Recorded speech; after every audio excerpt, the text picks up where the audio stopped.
A live-action adaptation of the iconic anime and manga series Naruto is currently under production by Lionsgate Studios. This news has left fans eagerly anticipating the project, especially since Daniel Reitman via his Patreon revealed that Tasha Huo, known for her work on Netflix's The Witcher Blood Origin, is involved in this adaptation. Furthermore, this information was later confirmed by the original manga's creator, Masashi Kishimoto. The project is currently in its early production stages, but it's worth noting that rumors about adaptation have been circulating since as early as 2015. The initial announcement mentioned that Lionsgate was actively working on bringing Naruto to the big screen and was reportedly in negotiations with Michael Gracie, the director of Rocket Man, to helm the project. The studio was also in discussions to secure the full film rights to the original manga series. The manga, which has sold over 200 million copies in print, was planned to be made into a movie, but it never materialized. With the constant criticism and hatred for live action at the time, it would have been extremely difficult for the producers to do honor to such a massive series with only one movie.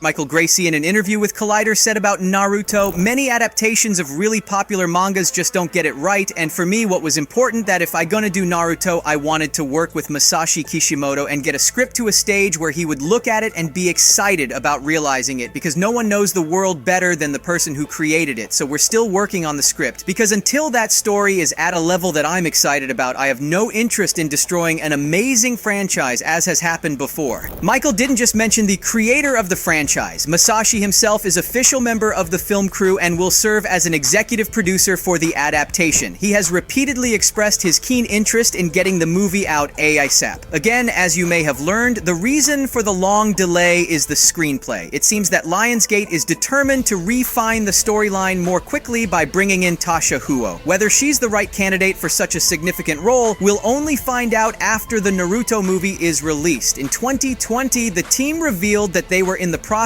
of casting for the three main roles. However, this process came to a halt due to the pandemic. If we delve a bit more into the cast, Daniel Reitman already mentioned that the studio had selected the top candidates. Initially, Jacob Hopkins was considered for the role of Naruto, but due to big hate from fans, studio decided to make all the characters more canonical, meaning they should be Asian without whitewashing. You all remember how Ghost in the Shell and Death Note turned out. There is recent information that Japanese actor Keita Machida is the most likely candidate for the role of Naruto. He's best known for his supporting roles, and Keita finally got his big break in Netflix's Alice in Borderland show. As for the role of Sasuke, there are several contenders, with Kento Yamazaki from Alice in Borderland 2 being one of the most frequently mentioned names. He might not be as well known in the West, but he's a very famous model in Japan, and he has the Sasuke vibe, so I think he should be given a chance. Koshi Mizukami is also being considered for that role, and if he gets the nod, it would mark his full-fledged acting debut. For now, share in the comments which actor you think is a better fit for the role of Sasuke. Shin Ryujin, the vocalist of the K-pop band ITZY, could potentially play Sakura. Honestly, if that were the case, it would be cool, as she exudes a similar vibe in terms of appearance. Daniel Richtman has revealed that the studio was pursuing Ken Watanabe for the role of the third Hokage. He is probably the most well-known actor on this list for many cinephiles. You might have seen him in Christopher Nolan's Inception, and in the recent The Creator movie by Gareth Edwards. As for the role of Kakashi, many are hoping to see Korean actor Jung Ji-hoon, also known as Rain from Ninja Assassin. Sebastian Amoruso could play Itachi, though his role in the storyline would be small. This actor will appear in the upcoming Netflix's The Last Airbender as Jet. I also dropped a full breakdown of live-action Avatar show, link will be in description. The screenplay is not the only thing that halted the production for a whopping 8 years. There's something more significant thing, the reaction of the fans who have a strong aversion to such attempts to adapt their favorite anime. Due to this factor, the producers feel uncertain and are afraid to release such projects. Guys, Hollywood is all about business. Nobody wants to invest money in a movie that's already pre-hated, despite having a massive fandom. Moreover, Lionsgate Studios has its own popular franchises to deal with, such as John Wick, Saw, and The Hunger Games. Nonetheless, while Lionsgate is mentioned as the main studio, there is a significant likelihood that Naruto will come under Netflix's wing, and the planned feature movie will become a 10-episode series. This information has been recently confirmed by many insiders. The curse of poorly executed anime adaptations has finally been broken by Netflix's One Piece. In collaboration with Matt Owens, Stephen Maeda, and Eiichiro Oda himself, himself, the creators managed to develop a decent live-action show of the popular franchise that is being warmly received by fans. I believe that after the unexpected success of One Piece, studios will be more eager to adapt Japanese manga. But One Piece is not the only top-tier anime that has been discussed for a live adaptation. Moreover, Naruto is a very extensive story, and it will take dozens of movies to properly explore all plot lines, whereas a show with multiple seasons and even spin-offs seems like a better fit. Let's discuss the plot itself.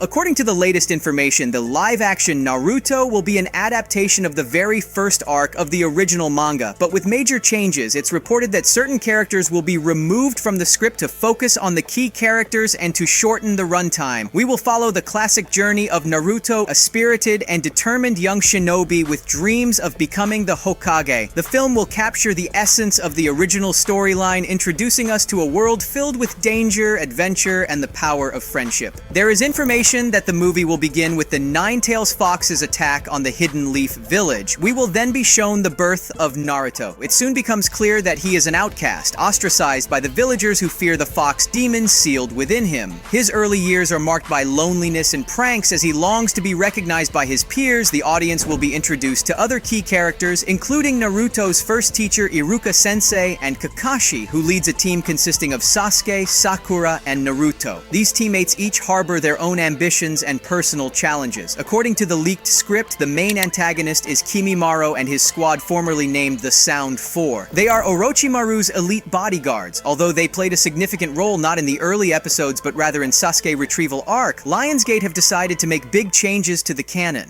Personally, I would like to see Ewan Mitchell from HBO's House of the Dragon in the role of Kimimaro. Despite being British, I think he could be a great choice. Alternatively, Nijiro Murakami from Alice in Borderland is also a fantastic candidate, and his appearance is more canonical. Live-action Kimimaro will also possess an ability that allows him to manipulate own bones, turning them into incredibly sharp weapons, just as it is in the original storyline. He can extend and shape his bones at will, using them as blades, spikes, and armor. This makes him a formidable opponent in battle. Kimimaro is deeply devoted to Orochimaru, viewing him as the savior who rescued him from isolation and gave him a purpose. His loyalty is unwavering, and he will go to great lengths to fulfill his master's wishes. Orochimaru will also make an appearance in the movie, but his larger role as the main villain will be reserved for the next part. Also, the climax of the Naruto movie revolves around the Chunin exams, a prestigious competition where Naruto, Sasuke, and Sakura face formidable opponents. During the exams, Sasuke's growing strength and rivalry with Naruto come to the forefront, leading to an intense battle between them. Naruto is driven by a promise to bring Sasuke back to the village, even if it means facing Sound Four's sinister intentions. Indeed, it's likely that the script will undergo significant revisions, as the original version was penned by Jan and Eric Hober, and we now know that the new version is being written by Tasha Huo. Nevertheless, there is a possibility that many details will remain unchanged, and the creators may still want to feature Kimimaro and the Sound Four as the primary villains in the first film or season, with Orochimaru as upper boss, who fully manifesting himself in a sequel. However, it's too early to make any concrete predictions, as Naruto is still in the very early stages of production. If we were to estimate a release date, we might not watch it until at least 2025. Subscribe.